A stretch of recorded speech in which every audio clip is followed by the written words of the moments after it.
Hey foodies! Craving a delicious snack that's both hearty and satisfying? Today, we are making the classic meat pie, golden flaky pastry filled with savory meat and vegetables. Let's get started.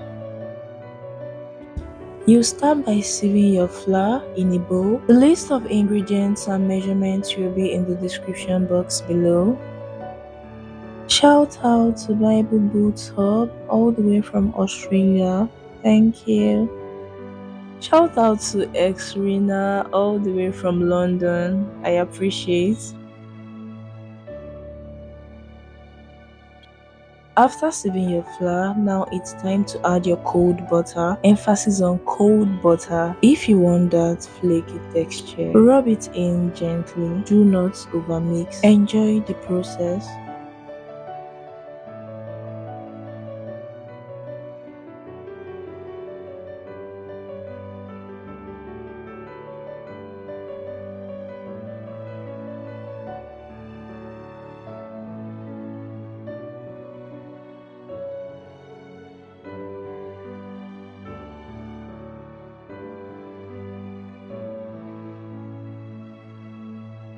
Gently add cold water a little at a time until a smooth dough is formed.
After